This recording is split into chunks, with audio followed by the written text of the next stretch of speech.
It's my first time here, so I'm keeping this as a souvenir. You're doing a fine job. Oh, thank you. Right back at you. Oh, thanks. So is it a total coincidence that you and Jonathan both were on Hell on Wheels and now you're now co-starring in a sci-fi series? No, I don't know if it's so much a coincidence. It's because of Chad. Chad had a lot to do with the casting of the show. He's worked with a lot of very, very good people, and I think he drew in. He said, I'm doing a show. Do you want to be a part of it? And most of us just said yes, even before Neil was on board, and before Simon was on board, and before without knowing the other actors were on board. Chad's got a way of drawing in good people, and this ensemble, we only have 3 of us here, but the ensemble is awesome. It's truly remarkable. So, well, besides Chad, what else was the big appeal for you? Well, John, Kelly, Neil LaBute. I've always wanted to do a Neil LaBute play, and here I have the opportunity finally to work with Neil LaBute, and I don't really say anything. I don't get to say the words. I have to say them with my hands, my face.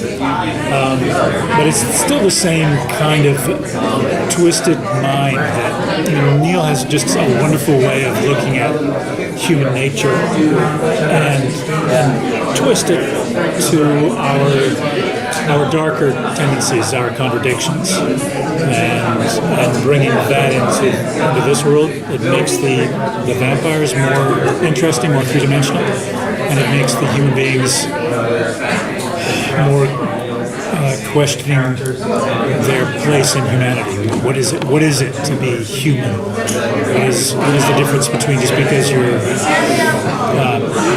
have that hunger, that blood hunger? Why is that any less viable as a living entity on this planet than a human being? That gives you the right to say that one is not more. It's like you start a development on a mountain, and humanity progresses into the forest or into the jungle. And do we blame the animals higher up the food chain because they pick us off one by one? We're already intruding on their territory. So it's always an interesting question. And this world, suddenly a very viable thing happens in the world that creates an opportunity for vampires to not be burnt up by the sun. And that completely changes the game. They no longer have to hide in shadows. So it's that I found fascinating. Of those things, I found fascinating. What would be your general description of kind of the tone of it? Is it a very visceral kind of show? Yeah, I think it is. It's everything happens very much in the moment, and I think most of the time, you don't have time to make an intellectual choice. You make a decision because something is happening that's threatening your life right now, and that's where the mistakes happen. That's where the things that when we don't have an opportunity to really go, okay, this is what I'm going to do. Oh, wait a second, I shouldn't do that because this may happen. This may happen. You make a choice because something is threatening your life right now, and that could end up costing your life, or you could end up to see another day. The group that we start off with at the beginning is a group who've obviously they've been alive for the 3 years since the problems, the major threat has been going on. So they are survivors, but nobody is safe in this world, and people are dying all the time. It's really, it's not a good place. So you play a deaf character. Yes. The challenge of being able to communicate with the rest of the group.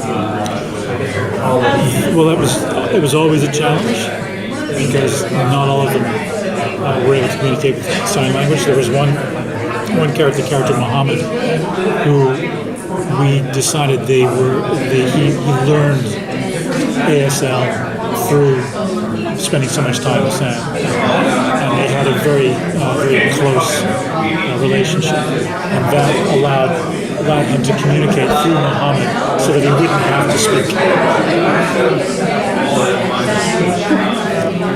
but it was always an issue. It was an issue with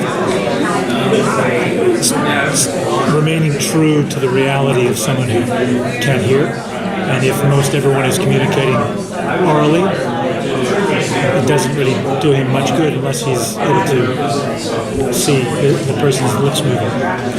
And so that was always a challenge with the piece, with all the other actors reminding me, if I can't see you, I can't hear you. And that was a fascinating challenge. And just learning another language.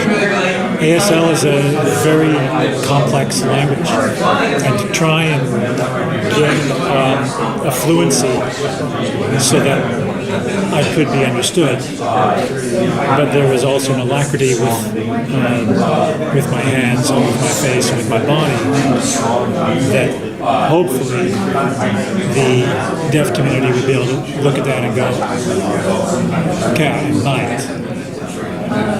It's like speaking another language and having somebody and not hearing an accent. So that's the goal. So hopefully, most of the time I achieve that. It's a big challenge, a very complex language. Did you find, is a hearing person difficult to not have your body language reflect sound around you? Because we turn towards people as we hear them approach. I had to always keep that in mind. And sometimes some things, because there was loud noises happening, and I would, of course, react. Oh, I can't do that. I don't hear that. So take two. Try. Art of stillness. Yeah, and reacting to certain things, because certain frequencies I would be able to hear. So it's choosing what frequencies can he hear and what frequencies can't he hear. So some sounds he would be able to react to, but the frequency of a human voice, just speaking, it's not going to hit. But perhaps the sound of pipes or an explosion or vibration. Yeah, absolutely. There was a thing was choosing to whenever he was sleeping on the floor. So you can feel it. That's clever. Out of necessity, right? Yeah. It's again just trying to make choices that support the reality of what this kind of world would be, especially for someone who can't hear. That's obviously could be a very detrimental could cost him his life. Does that mean you're not wearing shoes? Sorry? Does that mean you're not wearing shoes? He wore shoes. I think he would lose his life probably if he didn't wear shoes too, because they were mostly on their running. They're mostly going from one place to the next. And the beginning of the series, they actually show up and spend a number of episodes in one place. And it's the first time in a long time that they've actually been able to not relax. They're not as safe as that, but perhaps sleep more soundly for a few hours. Maybe you could comment on some of the relationships between characters, just a little bit to introduce that world. The world we come into is John's character and Kelly's character. They are in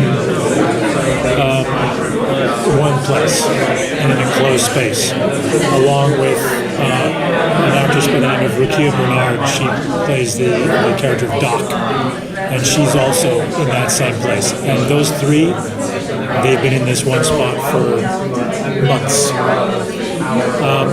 There's another character there's a bulk of people that I'm a part of, Sam's a part of, who come back because one person knows John's character. And so once those three with the added 5, suddenly there is a dynamic shift. Because who do you trust? You don't know those people. Suspect. See, were you guys in the talkback? You weren't allowed in were you in there? So when you saw the introduction to Kelly's character, Vanessa, she's obviously capable of doing some pretty crazy stuff. And where most people are falling down to the vampire threat, she's not. I don't want to ruin the surprise for you guys if you never see it, but it's very evident that she is not the same as, say, would be the rest of us at this table. So, do we trust that? Do we not trust that? And the people who choose to trust that, of course, people who don't choose to trust it suddenly creates a rift in the original group again. So there's a constant shift in the relationships of those human beings based on who they trust, who they don't trust, who's trying to, who's now changing allegiance. For some, Sounds like vampire chess. well, it is, but ultimately that's human chess, right? With the vampires being, the opposing team. That's pretty fun. So maybe the bishop is using a pawn, and you don't really feel like being a pawn today. Or Thank you so sacrifice whomever. Right? So it's fun. Thank you. Thank you.